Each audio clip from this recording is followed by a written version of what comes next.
Hello students, in this video we are going to start chapter 2 A Room 10 by 8 written by K.S. Dougal. So guys, part 1 is going to start now. So now let's study. So guys, first of all let's talk about the writer. The writer's name is Kartar Singh Dougal. He was an Indian writer who wrote in Punjabi, Urdu, Hindi and English. वो एक Indian writer थे जिन्होंने Punjabi, Urdu, Hindi, English इन सभी languages में अपने रचनाओं को लिखा. His works include short stories, novels, dramas and plays. उनकी जो रचनाएं हैं उनमें short stories, novels, dramas, plays ये सब इंक्लूड हैं. His works have been translated into Indian and foreign languages. उनकी रचनाओं को इंडियन और फॉरेन लैंग्वेजेस में ट्रांसलेट किया गया है. He has serve as director All India Radio. उन्होंने ऑल इंडिया रेडियो के एज ए डायरेक्टर के रूप में भी उन्होंने अपनी सेवा दी है. So guys that's all about the writer. Now let's talk about the story. So guys let's talk about the story in brief. थोड़ा इस कहानी को हम ब्रीफ में डिस्कस कर लेते हैं. This lesson is based on the theme of generation gap which is emerging as a serious threat to our social fabric. कुछ वर्ड्स हम देख लेते हैं. जनरेशन गैप इट मीन्स पीढ़ी अंतराल.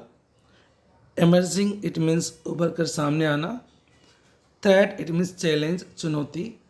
सोशल फैब्रिक सामाजिक ताना बाना मीन्स एक ऐसा समाज जो नियमों से, कायदे कानून से बंधा होता है.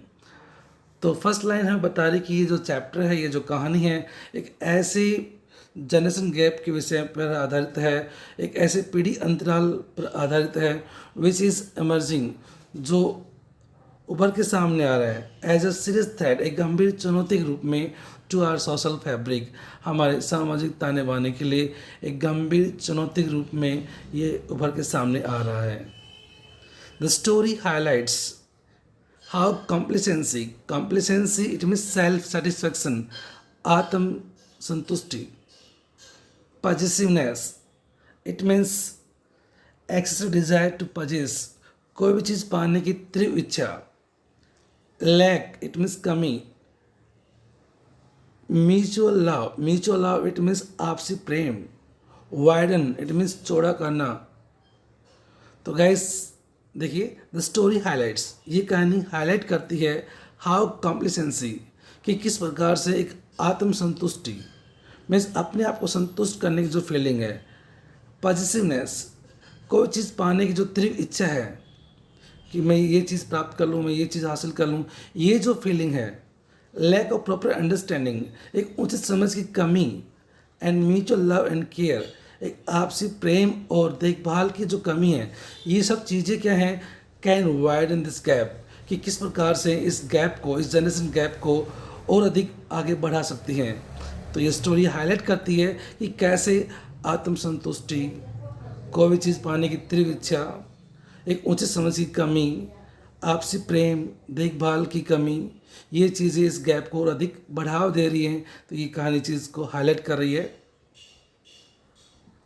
The writer voice is grave concern. Grave means serious, गंभीर. कंसर्न इट मीन्स वरी, चिंता. टेंडेंसी इट मीन्स प्रवृत्ति. इल्ट्रेटिंग इट मीन्स मिसबिहेव करना, दुर्व्यवहार करना. सो गाइस देखिए, the writer voice is grave concern, लेखक अपनी गंभीर चिंता व्यक्त करता है ओवर द ग्रोइंग टेंडेंसी, आज की जो बढ़ती प्रवृत्ति है, किस चीज़ को लेकर के, of illustrating one's on parents and grandparents by the modern fashionable society. आज का जो आधुनिक जो फैशनेबल सोसाइटी है, जो समाज है, किस प्रकार से अपने पेरेंट्स, अपने ग्रैंड पेरेंट्स के साथ मिसबिहेव करता है, दुर्व्यवहार करता है. ये जो प्रवृत्ति जो बढ़ती जा रही है, इस पर राइटर अपनी गंभीर चिंता व्यक्त करता है. It is a thought provoking story, ये कहानी विचारों को झकझोर कर देने वाली कहानी है. Written in a satirical vein means style, जो एक व्यंग्यात्मक शैली में लिखी गई है. सो गाइज, वास्तव में जब इस कहानी को आप स्टडी करेंगे तो आपको रियलाइज़ होगा कि आज की जो जनरेशन है, जो मॉडर्न जनरेशन है, कि किस प्रकार से अपने पेरेंट्स से, अपने एल्डर्स से, अपने ग्रैंड पेरेंट्स से मिसबिहेव कर रही है।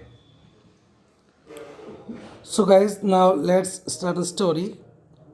सो गाइज यहाँ हर वर्ड साथ साथ में यहाँ एक्सप्लेन किए गए हैं, इनको आप यहाँ से नोटिस कर सकते हैं। Then continue the study the chapter. तो गाइज देखिए, pointing to it means indicating at, इशारा करना। स्क्वायर आपको पता ही है, वर्गाकार। ड्राफ्ट प्लान एक मैप होता है जिसमें घर का मैप तैयार किया जाता है। लाइंग इट मीन्स रखना, बिफोर इट मीन्स के सामने। Register it means take note of, ध्यान देना। एंगेज्ड इट मीन्स अपॉइंटेड, नियुक्त करना। सो गाइस देखिए, this room might be 10 by 8 said Mrs. Malik, pointing to a square in the draft plan lying on the table before them. Mrs Malik ने एक draft plan जो था, एक जो घर का जो मैप था, उसके में एक स्क्वायर जो था उसकी तरफ इशारा करते हुए कहती है कि ये रूम 10 by 8 का बन सकता है। वो ड्राफ्ट प्लान जो कि उनके सामने टेबल पे रखा हुआ था। It was the third time, ये तीसरी बार था that she had made this suggestion, जब उसने सुझाव को दिया। मीन्स मिसिज मलिक ने इस सजेशन को तीसरी बार दोहराया।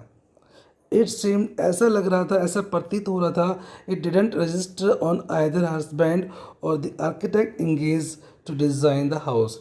ऐसा लग रहा था कि इस बात पर ना ही उसका हस्बैंड का ध्यान था और ना ही आर्किटेक्ट ने उस बात पर ध्यान दिया जिसको घर का डिज़ाइन करने के लिए इंगेज किया गया था, अपॉइंट किया गया था। जब उसने इस बात को रिपीट किया कि रूम 10 by 8 का बन सकता है, तो इस बात पर नहीं तो उसके हस्बैंड ने और नहीं आर्किटेक्ट ने ध्यान दिया। The Maliks were going to have a house of their own in Delhi. The Maliks it means Malik family, जो मलिक फैमिली थी, were going to have a house of their own in Delhi. वे दिल्ली के अंदर खुद का अपना एक घर बनवाने जा रहे थे। They had purchased a plot in the most fashionable colony of the town some time ago. उन्होंने कुछ समय पहले टाउन के एक फैशनेबल कॉलोनी में एक प्लॉट परचेज किया था।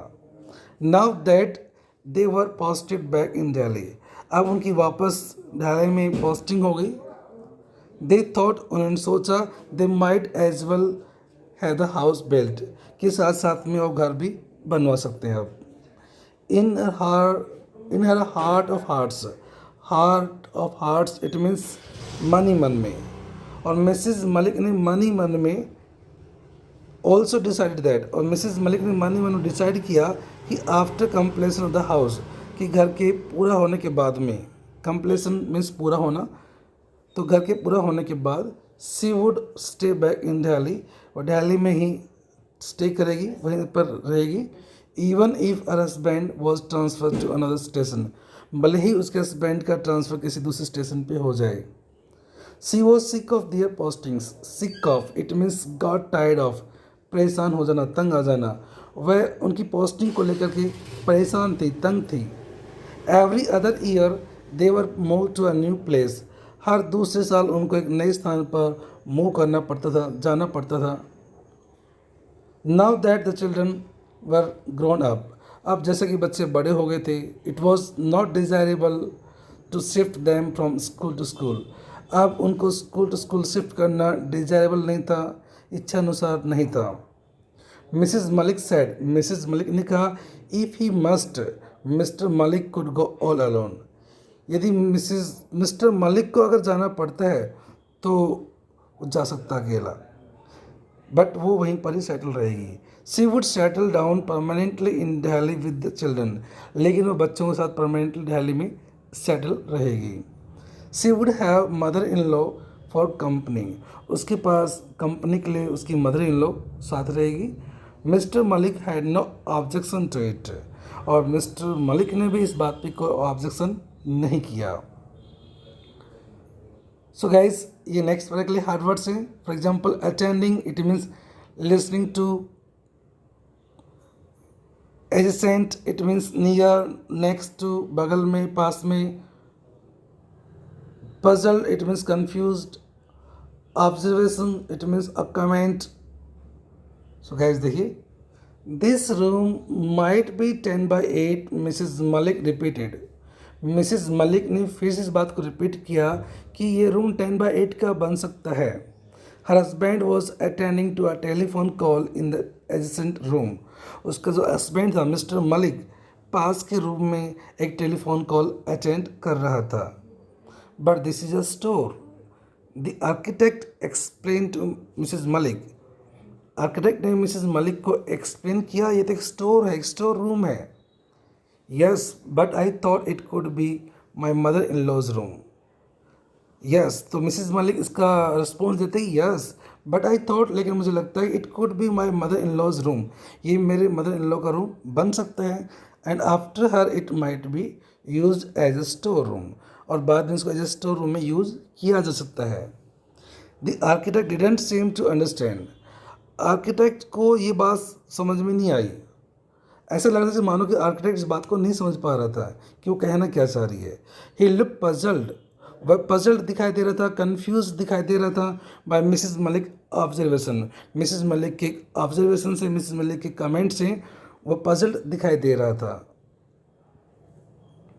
सो गाइज नाउ नेक्स्ट यहाँ कुछ हार्ड वर्ड्स हैं, ये भी आप ध्यान दे सकते हैं. For the present it means just now, अभी. इनफर्म वीक एंड सिक, कमज़ोर. Because of old age, old age की वजह से. Converted, change, turn. Explain, you know very well, समझाना. हॉल्टिंगली इट मीन्स विद पॉज, रुक रुक कर. गिवन थॉट इट मीन्स विचार करना, कंसिडर करना. कमोडियस, लार्ज, विशाल. कन्वीनियंट इट मीन्स सुविधाजनक, comfortable. Tidy it means orderly, व्यवस्थित एंड साफ सुथरा. कॉर्टयार्ड, आंगन. नैरोअर इट मीन्स लिमिटेड, थोड़ा सा छोटा, संकीर्ण. So guys now let's see. जो आर्किटेक्ट पजल दिखाई दे रहा है कि जब मिसेज मलिक उससे कहती है कि ये रूम 10/8 का बन सकता है, तो इस बात पे आर्किटेक्ट थोड़ा सा पजल हो जाता है. और इस बात को एक्सप्लेन करने के लिए मिसेज मलिक आगे कहती है, आई मीन, मेरा मतलब कि माई mother in law could use the room for the present. For the present means फ़िलहाल के लिए, कि मेरी मदर फ़िलहाल के लिए रूम यूज कर सकती है. मेरी जो मदर इन लॉ है फ़िलहाल के लिए रूम यूज कर सकती है. As you know she is old and infirm. जैसे कि आप जानते हैं वो बूढ़ी है, ओल्ड है, कमज़ोर है, बीमार रहती है. She isn't going to be there for dash dash dash. यहाँ dash dash dash means long, और वो यहाँ कुछ ज़्यादा समय तक नहीं रहने वाली है. आफ्टर हर, उसके बाद में, it could be converted into store room. इसको स्टोर रूम में कन्वर्ट किया जा सकता है, बदला जा सकता है. Mrs Malik explain haltingly. Mrs Malik haltingly means रुक रुक कर, हेजिटेट होते हुए इस बात को एक्सप्लेन करती है. मीन्स वो अंदर से थोड़ा हेजिटेट हो रही है, शर्मिंदगी फील कर रही है ये बात कहते हुए, लेकिन इस बात को फिर भी वो एक्सप्लेन कर रही है कि मेरा मतलब है कि ये रूम मेरी मदर इन लॉ यूज़ कर सकती है फॉर द प्रेजेंट के लिए. और जैसा कि आप जानते हैं कि वो बूढ़ी है, कमज़ोर हो रही है बूढ़ा ओल्ड एज की वजह से, और वहाँ ज़्यादा समय यहाँ नहीं रुकने वाली है. मीन्स बहुत जल्दी वो मरने वाली है. तो इस बाद में इस रूम को स्टोर रूम में चेंज किया जा सकता है. तो इस प्रकार की बातों को वो एक हॉल्टिंगली मीन्स एक शर्मिंदगी फील करते हुए, हेजिटेट होते हुए एक्सप्लेन करती है. ज्वाइन दैम, और मिस्टर मलिक उनमें शामिल होते हैं, उनकी बातचीत में शामिल होते हैं. जब मिसेज मलिक और आर्किटेक्ट आपस में बातचीत कर रहे होते हैं तो मिस्टर मलिक भी उनकी बातों में शामिल हो जाता है. इट सीम्स, ऐसा लगता है कि while talking on the telephone, कि टेलीफोन पे बातें करने के दौरान, he had also given thought to the suggestion, उसने भी सुझाव पर विचार किया था. कौन सुझाव? जैसे कि मिसेज मलिक ये सजेशन दे रही है कि जो ये रूम है 10/8 का होना चाहिए. इस बात पर मिस्टर मलिक भी विचार कर रहा था. He too was of the opinion that, वो भी इस ओपिनियन के फेवर में था कि the store should be a little bigger, जो स्टोर रूम में थोड़ा सा बड़ा होना चाहिए. It is always better to have a commodious store room. Commodious इसमें लार्ज, हमेशा बेटर होता है कि लार्ज स्टोर रूम का होना अच्छा होता है. सो दैट, ताकि one can move about the Trunks more freely. Trunks means सामान, ताकि जिसमें सामान होता है उसको आसानी से मूव किया जा सके, आसानी से उसको आराम से शिफ्ट किया जा सके. Then it is also more convenient to keep it tidy. Convenient means comfortable, और साथ में ये भी बात वो मीन्स ओपिनियन रखता है कि ज़्यादा कन्वीनियंट होता है, कंफर्टेबल होता है टू कीप इट टाइडी, उसको टाइड रखने में, सुव्यवस्थित रखने में ज़्यादा सुविधाजनक होता है अगर स्टोर रूम थोड़ा सा बड़ा रखा जाए तो. इट वॉज डिसाइडेड दैट, तो ये डिसाइड किया गया कि the room adjacent it means next to, बगल. तो ये डिसाइड किया गया था room adjacent to the kitchen should be 10/8. जो किचन के बगल में जो रूम है वो 10/8 का ही बनना चाहिए. द कोर्ट यार्ड मीन्स आंगन. The court yard would be a little narrower. जो आंगन है वो थोड़ा सा नैरो होना चाहिए, बन जाएगा. नैरो मीन्स थोड़ा छोटा, थोड़ा संकीर्ण हो जाएगा. But that didn't matter much, लेकिन इससे कुछ ज़्यादा नहीं फर्क पड़ने वाला है. तो गाइज ये था हमारा पार्ट 1, जो चैप्टर है रूम 10/8, इसका पार्ट 1 हमने डिस्कस किया है. सो इसको प्रॉपरली स्टडी कीजिए, and if any query so you can contact me. Bye, take care.